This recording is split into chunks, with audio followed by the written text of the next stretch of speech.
नमस्कार मित्रों, आज की इस वीडियो में हम नाग पंचमी का संपूर्ण आध्यात्मिक रहस्य क्या है और उसकी पौराणिक कथा के आधार पर इस दिन की पूजा और साधना से क्या लाभ मिलता है, आइए जानते हैं।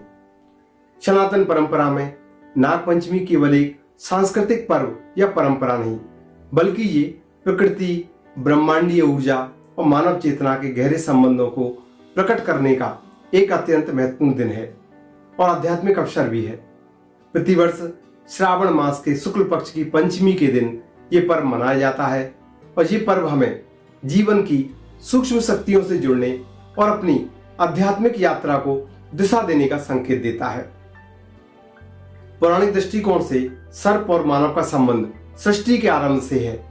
नाग पंचमी मनाए जाने के पीछे प्रमुख कथाएं और आधार मिलते हैं, जैसे कि महादेव का आभूषण भगवान शिव ने विस्पान करने के पश्चात उत्पन्न हुई तीव्र ज्वाला को और ताप को शांत करने के लिए नागों को अपने गले में धारण किया। शिव जी द्वारा नागों को ये सम्मान देने के कारण नाग जाति पूजनीय हुई।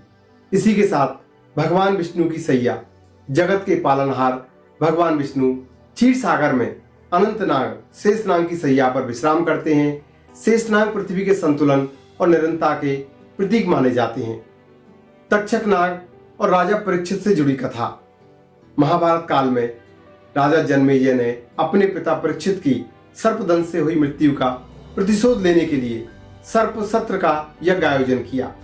इस यज्ञ की अग्नि ने संसार भर के सर्प भस्म होने लगे। तब आस्तिक मुनि ने श्रावण शुक्ल पक्ष की पंचमी के दिन इस यज्ञ को रुकवाकर और सर्प जाति की रक्षा के लिए उन पर दूध छिड़ककर उनकी तपन को शांत किया। तभी से इस तिथि को नाग पंचमी के रूप में पूजा जाने लगा। नाग पंचमी का आध्यात्मिक रहस्य, आध्यात्मिक चिंतन और योग मार्ग में नाग का सीधा संबंध मानव शरीर के भीतर स्थित कुंडलिनी शक्ति से है।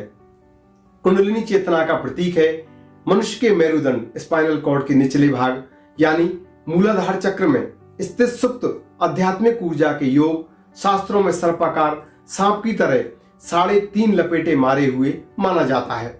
नाग पंचमी का दिन इस सुप्त कुंडलिनी शक्ति को जागृत करने का और साधना में प्रविष्ट होने के लिए बहुत अच्छा दिन माना जाता है। शास्त्रों के अनुसार समय और काल का स्वरूप, शेषनाग को काल समय का प्रतीक माना जाता है, जिसके ऊपर स्वयं परमेश्वर विराजमान है। नागों की पूजा वास्तव में समय चक्र और प्राकृतिक नियमों के प्रति एक सम्मान है। इसको व्यक्त करने का एक माध्यम भी नाग पंचमी माना जाता है।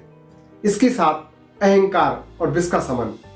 सर्प का विष व्यक्ति के भीतर मौजूद वासना, क्रोध, मोह, लोभ, अहंकार का प्रतीक है। नाग देवता की पूजा का अर्थ है अपने भीतर छुपे इस मानसिक विष को ईश्वर के चरणों में समर्पित करना और चित्त को शुद्ध करना। नाग पंचमी का पूजन और क्या है इसका आध्यात्मिक महत्व, आइए जानते हैं। इस दिन ध्यान, जप, प्राणायाम करने से साधक की आंतरिक चेतना शीघ्र जागृत हो जाती है। मूलाधार चक्र को ध्यान लगाने वाले योगियों के लिए यह दिन बहुत फलदायी माना जाता है। इसी के साथ काल सर्प शांति, राहु केतु के दोष से निवारण के लिए। ज्योतिष शास्त्र में राहु को सर्प का मुख, केतु को सर्प की पूंछ माना गया है।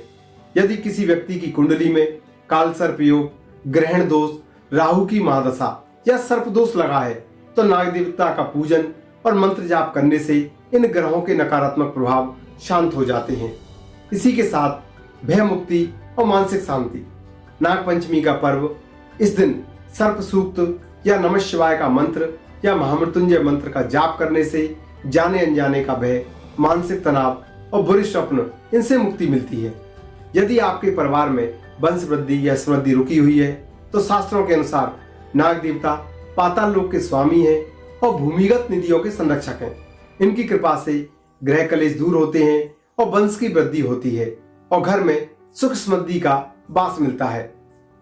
प्रकृति और जीव संरक्षण का संदेश ये पर्व हमें सिखाता है कि प्रकृति को बैलेंस बनाए रखने के लिए सर्पों की भूमिका बहुत महत्वपूर्ण है।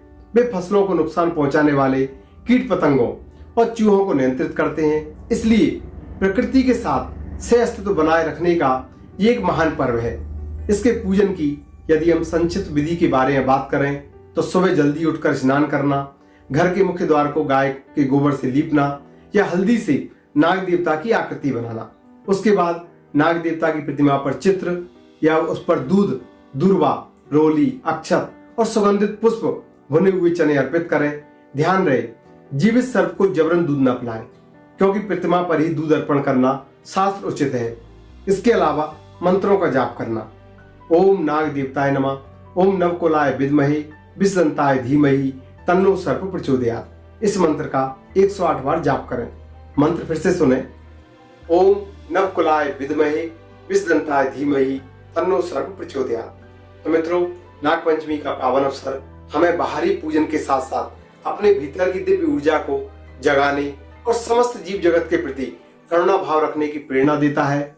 नागपंचमी केवल बाह्य पूजन या कर्मकांड का पर्व नहीं, बल्कि ये मानव चेतना को भौतिकता से अध्यात्म की ओर ले जाने का एक गहरा प्रतीक है। मित्रों, नागपंचमी का आध्यात्मिक संदेश ये है, मनुष्य जब तक केवल अपनी भौतिक इच्छाओं में उलझा रहता है, तब तक उसकी चेतना सोई रहती है। साधना, ध्यान और संयम इसके माध्यम से इस सुप्त ऊर्जा को ऊर्ध्वगामी ऊपर की ओर उठाकर आत्मज्ञान, परम चेतना को प्राप्त करना ही नाग पूजन का वास्तविक अर्थ है। अपने मन की विष का समन करना और रूपांतरण। सर्प का स्वभाव विषैला होता है, जो मृत्यु का कारण बनता है, किंतु वही सर्प जब महादेव के गले का हार बनता है तो पूजनीय हो जाता है। मनुष्य के भीतर स्थित काम, क्रोध, मोह, लोभ, अहंकार और ईर्ष्या ही वास्तविक विषय। नागपंचमी हमें संदेश देती है कि यदि हम अपने इस आंतरिक विष मानसिक विकारों को ईश्वर के चरणों में समर्पित कर दें और अपनी ऊर्जा को भक्ति और ज्ञान में लगा दें, तो हमारा यही विकृत स्वरूप कल्याणकारी बन सकता है। तो मित्रों, आप सभी को नागपंचमी की हार्दिक शुभकामनाएं। हर हर महादेव, हर हर महादेव, हर हर महादेव।